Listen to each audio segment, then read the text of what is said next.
going to begin. I mean, because so much of this film is dependent and survives off the sort of strength of the lead performance. Marisa is so good as Amy in this performance. Can you cast your mind back to, particularly for you, really, about the casting process and how kind of that arduous that was, if it was at all, and then what it was about her when she kind of walked in, you thought, right, we've found our Amy.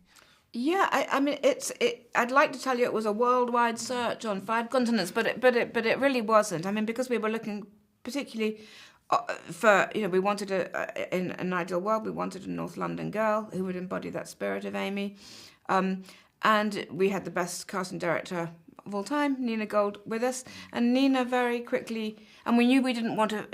Of course, there'd been the usual conversations about, or existing film star names, but we knew we didn't really want that. We wanted somebody, and it's not like we wanted to find someone who'd never acted before, but we wanted someone who had not yet become very widely known, so that they could portray that journey from teenager to icon, and we could follow that without lots of baggage. So Nina curated very quickly quite a small group. And they kept, that when we first were doing that audition process, the others came along with sort of, a little bit of the beehive and the winged eyes. And Marisa was the only person who hadn't done that. And she was only when it was really right at the start when she, instead of having any of that makeup or hair, she just went like this to look down.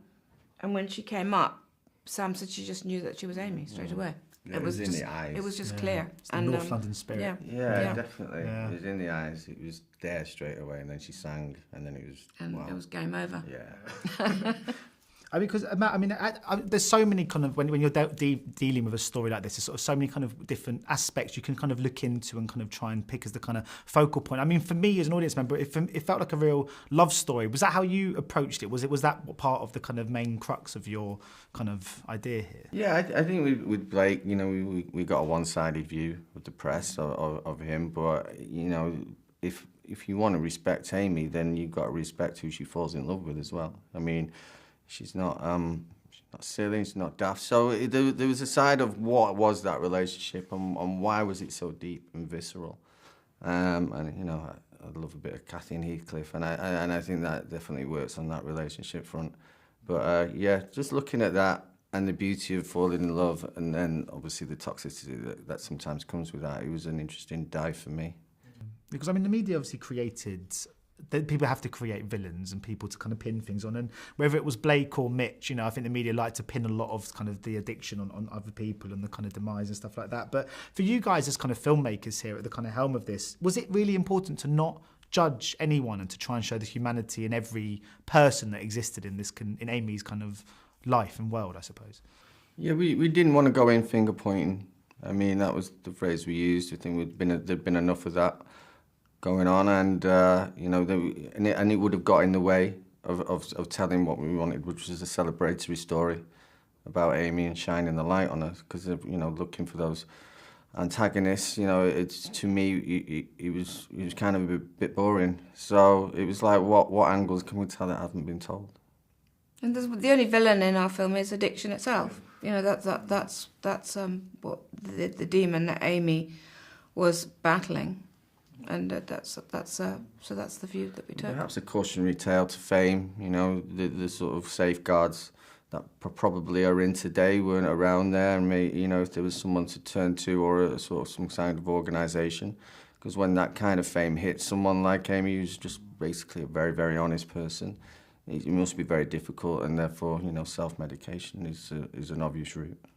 I was going to, Matt was going to ask, because obviously this is quite a sort of part and parcel as a sort of screenwriter and stuff, but obviously one thing to write kind of familiar scenes and things that we've sort of seen or we know, but I'm interested to know about when she sort of like meets Blake in the pub. Yeah. How do you go about capturing that kind of the unseen, the authenticity? Because obviously these are conversations we weren't privy to. I'm interested about the research and the very kind of almost innocuous conversations that they kind of have. Yeah. Well, I go and sit in the pub all day and then I write it.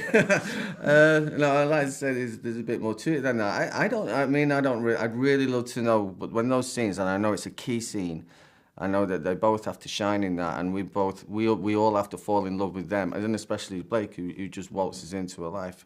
then it somehow comes.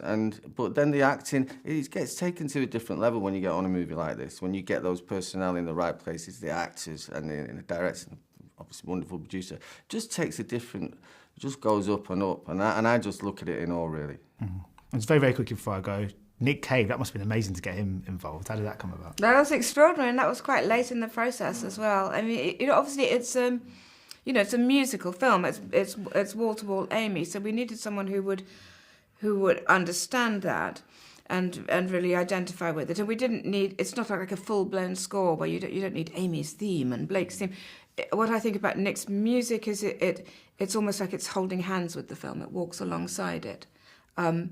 But we felt really, really lucky that he came along to do it, and he wrote the most incredible song for us as well, which is at the end of the film. That musical legend deserved another musical legend, I suppose. Exactly right. Cool. Well, thank you so much, guys. Much appreciated. Cheers, mate. Cheers, thank you. Cheers. Ladies and gentlemen, you're watching Hey You Guys. Hey, you guys! Hey you guys. Hey, that's what they all say. Hey, you guys!